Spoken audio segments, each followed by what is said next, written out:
Good morning, Guardians. The Hijabi Gamer here, and it looks like I've had decent luck getting into Destiny today.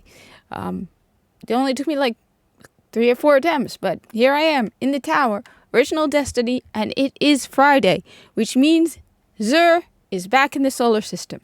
Because his mark is over here, you can see it right over here, that's his mark. That means he's in the tower. So Xur is in the tower, and he's brought us some good stuff. Now, just the usual reminder, this is original Destiny.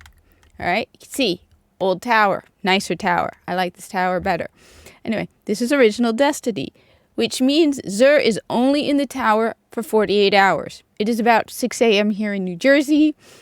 He arrives for me 5 a.m. on Fridays in New Jersey, and he leaves 5 a.m. on Sunday. So 48 hours. He does not stay until reset. That's Destiny 2. In addition, reset happens in original Destiny a lot earlier than Destiny 2. On Tuesdays, 5 a.m. my time, New Jersey. Destiny 2, I think, is around noon or 2 p.m. I'm not entirely sure, because I'm usually at work, so it doesn't matter for me. So everything happens a lot earlier in original Destiny. Anyway, we are heading to the left. He has a decent setup this week. Yes, I will probably make fun of Ikora Ray again, because yeah, why not? Anyway, he has a decent... I mean, look, my definition of decent is just no trespasser. Because I feel... I mean, the funny thing is he hasn't carried it in a while. But sometimes it feels like he carries it way... What the hell? He was just here. Oh, there he is. It's like, wait a minute. That is just weird. Anyway, there he is. So, he's got... As I said, he doesn't have trespasser. So it automatically makes it better week, which is funny because he actually hasn't carried trespasser in a long time. So technically, I'm being a little mean here with the whole anti-trespasser point of view. Anyway, he's got Telesto and lingering lingering vestige. Okay, Telesto is an awesome gun. I highly recommend it. I think it's ridiculously awesome. So Telesto, lingering vestige is the awesome ornament. Okay, look at it. That is just cool. This one is boring. It's purple. No. So you get lingering vestige, which is this ridiculously awesome ornament. I mean, this is what it looks like without the ornament. With the ornament. Okay, come on. Look, I'm not a big cosmetic person, but even I have to admit, that looks way cooler. All right. So Telesto is a pretty cool weapon. It's got unplanned reprieve, fusion projectiles attach and detonate with a delayed void blast. Which when I first started using Telesto, I was like, wait a minute, that's not that cool. And then like there'd be a pause and then there would be a void blast. It's just awesome. After that, I'm like, yeah, this thing is actually pretty cool. Harbinger's Spark. Multi-kills with this weapon spawn orbs for your allies. So this, unless you're with the fire team, yeah, it's not that great a deal. Which is why, yeah, I'm not too worried about that. Harbinger's Spark, again, unless you're with the fire team, because this is, again, original Destiny, orbs. Unless you're doing something like Archon's Forge and you're solo, then the orbs make a difference. When you're doing something with a group of people, but you're not necessarily in the same fire team, yes, orbs help. I remember doing Archon's Forge and just being, like, orbs all over the place. I call them guardian droppings. Little guardian poops. So, yeah, in general, it's really good for a fire team. So it's not a big deal. But this is awesome. Unplanned reprieve is awesome. So, yeah, Telesto's awesome to have. I mean, he doesn't carry it that often. Or at least it doesn't feel like he carries it very often. Next, we've got Invective, and Storm's Reproach, which I feel like not a lot of people gave it attention to. Now, people have pointed out to me that they nerfed it. So, anyway, it's Storm's Reproach, which I do have, so. Storm's Reproach reminds me of what Viso's ship in Warframe looked like before it went boom. Because when I was playing the New War, I flew around the battle in the Veil Proxima. Because I think Corpus ships are awesome. And I found Viso's ship before it blew up. And it looked like that. I think it looks ridiculously awesome, putting aside Viso's ship. which technically wasn't his ship. He was a low-ranked officer, probably some Corpus Captain, whose name we don't know. But this looks ridiculously awesome as well. I mean, it looks pretty good without it. It looks pretty cool with it. It's not like something I would go and spend 5 or 10, or at this point, $20 for if it were Destiny 2. But it looks pretty cool. Anyway, Invective. This weapon can be fired in full auto mode, which I understand is great for shotguns, but at the same time, it eats through ammo. But what it really has is this weapon regenerates ammo over time. A lot of people talk about the sniper rifle that regenerates ammo over time, but few people talk about the shotgun, Invective. Now, again, people have commented to me, they said, the problem with it is they nerfed it, so it takes a lot longer. But I found it great in Crucible. I would just wait a little while using my primary, and then I'd have a whole bunch of green ammo and start shotgunning people.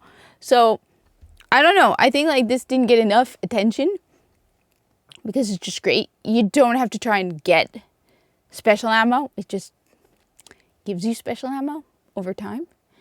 So, yeah, I liked Invective. I don't think enough people gave it enough attention. It also just looks, come on, that looks cool. That just looks really cool. So, Invective, good weapon to pick up. Awesome, awesome, awesome. And finally, one of my favorite guns in the game, Suros Regime. Suros Regime is one of my favorite guns in the game. I eventually replaced Suros Regime with this one here, Genesis Chain, because they're very, very similar. But for a while, the only gun I would use was Suros Regime, because I like the rate of fire and the impact. There's some of these auto rifles that have ridiculously low impact, high rate of fire. This had what I felt like was a high rate of fire, but a decent impact. So I would use Suros Regime nonstop. Plus, that's a pretty sweet ornament.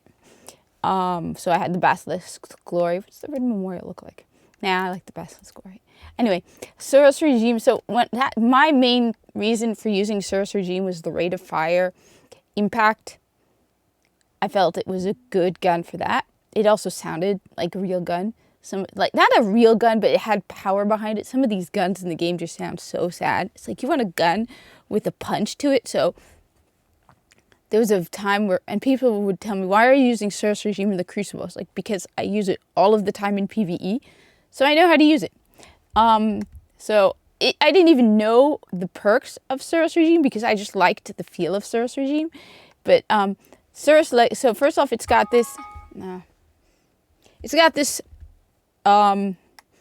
spinning up versus focused fire, which is, so for example, spinning up, the longer this weapon is fired, the faster it fires. Okay, so you can tell, it reminds me of the Supra. And so the longer it fires, the longer you hold the trigger, the faster it fires. Or you have focused fire. When zoomed, this weapon fires slower but causes additional damage. So you can go between those two. This is obviously not mine. Mine is fully unlocked. This is just the one that Xur's carrying. It also has this, Suros Legacy. The bottom half of each magazine deals bonus damage and has a chance to return health on kill. And it does make a difference. I was using Suros Regime for the longest time in Challenge of the Elders. And then I switched out and I was using something else. And you notice it. It has a chance to return health on kill. So it does make a difference. It's not a replacement for Red Death. But if you're doing something challenging, sometimes it just helps to have. Right.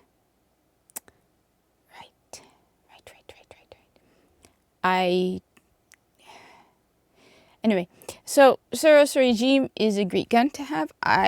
Hopefully I will get back so I can go to the armor, because I'm not restarting this video again. But I remember one of the armor pieces was the Celestial Nighthawk. So the Celestial Nighthawk is for hunters, and it is a great exotic to have. This helmet you should have. If you don't have Celestial Nighthawk and you run hunter, you should definitely pick it up. So Celestial Nighthawk basically changes your golden gun from 3 shots to a single shot with the power of 6 shots plus keyhole. So it basically doubles the power of Golden Gun in a single shot. That thing will burn through enemies. Especially if you have solar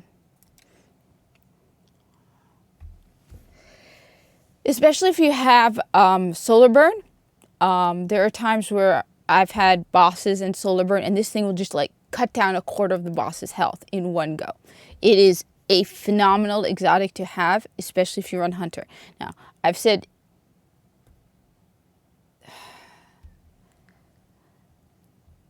and no, this has nothing to do with the layoffs. This is not the layoffs. This has happened. It's getting worse. But it's always been like this. People don't see the other side to trying to get these videos out. It's gotten worse. But I know Celestial Nighthawk was one of them. I don't remember the rest. And I don't want to waste your time with me trying to log in. As I said, I know Celestial Nighthawk was one of the armor exotics because I remember seeing it. And I do have it on my Hunter, and it's a great exotic to have. I use it all of the time because I'm often doing Challenge of the Elders solo or Nightfalls, and it's just really, really great to have when you're fighting bosses. It will burn through bosses. Now, hopefully this will get me back. So anyway, all right, so we're back at the tower. Bungie. I did talk about my views on the strike, on the whole thing last week during my live stream, and I will be making a video about the whole thing because I have a slightly different perspective on everything going on at Bungie, in the sense that I'm analyzing everything going on with Bungie and going, if there's one thing, let me just put it this way as we wait to go into orbit. If there's one thing I have learned, it's you need to wait. You also need to question everything, because how many times have we gotten even video footage and people are like, oh my God, this is what happened. And then you find out more and you realize, no, that's not what happened. So I'm like, everyone is jumping on the whole hype wagon. They're like, oh my God, Bungie laid off all these people. What's going to happen to Destiny 2? And it's like, well, maybe just look more into it. Pause, look at who they laid off instead of going, oh my God, they laid off all these people. So while I don't want to sound harsh, especially as I'm not taking lightly all these people who lost their jobs, you need to be also able to look at things logically and analytically. Anyway, I will be making a video. Anyway, we're back with Xur and see Celestial Nighthawk. Excellent exotic to have for the Hunter. I mean, I think I have it equipped right now. See? Celestial Nighthawk. Great, as I said. Celestial Nighthawk, Golden Gun fires one shot, delivering 6 times the damage while granting keyhole for overpenetration. So Golden Gun usually fires 3 shots. Instead, you're doing the equivalent of 6 shots in a single shot, and with keyhole for overpenetration. This is just, like I said, phenomenal for burning through bosses. Again, I mean, I've used it with solar burn on bosses in Challenge of the Elders, and it will like cut through a quarter of their health, sometimes even more than a quarter of their health. You will beat the bosses in Challenge of the Elders so fast, especially if it's solar burn. Helm of Saint 14. I've always wondered in Destiny 2, because I know Helm of Saint 14 is in Destiny 2. Does Saint 14 ever go, hey, that's my helm? No, actually, you know what? No, let me amend that. He's such a pathetic loser at this point in Destiny 2. He's probably crying in his ship going, they took my helm. He used to be cool. Now he's just sad. I'm sorry. Titans, I feel for you, man. I absolutely feel for you, Titans. Saint 14 was awesome, especially. And now, yeah, anyway, what does this thing do? Your Ward of Dawn blinds enemies who enter it. Oh, that's just sad. Oh, man, come on. For Helm of Saint... No, you know what? For Destiny 1, this is sad. Saint 14 was awesome in Destiny 1. And even up until the point in Destiny 2 when you find him surrounded by all those dead Vex. But now, this totally fits him. Because he's sad. And pathetic. And I'm very disappointed. And I don't like Saint 14 anymore. I mean, God damn it! Bungie, I'm getting very pissed. Anyway, this video's gone on long enough. Unfortunately, Warlocks, I can't tell you what you got unless the game drops me back into the tower right now. Unfortunately, Warlocks, I can't tell you what you got. But then, sorry, Warlocks. I mean, at least you have self-res. You lost that in Destiny 2, which is why you lost me in Destiny 2. Alright. I'm gonna give up.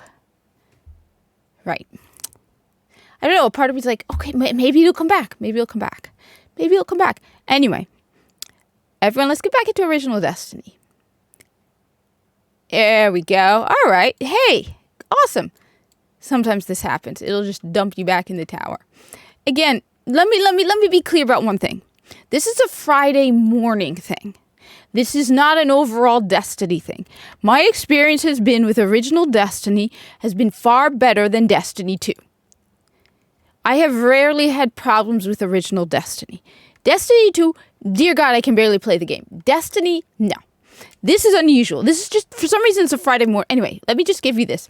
Purifier robes for the Warlocks.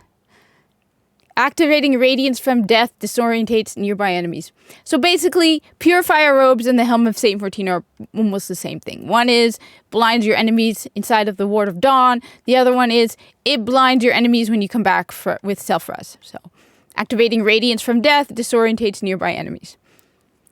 It makes me think of in Warframe when you die, when you quote unquote, because you really don't die, quote unquote die. And you return, and you blast all the enemies away. That's what it makes me think of, because I'll admit, I don't play enough Warlock or Titan. Anyway, that's your weekly I managed it. Again, I want to be clear, because I know some people are like, oh, well, Destiny.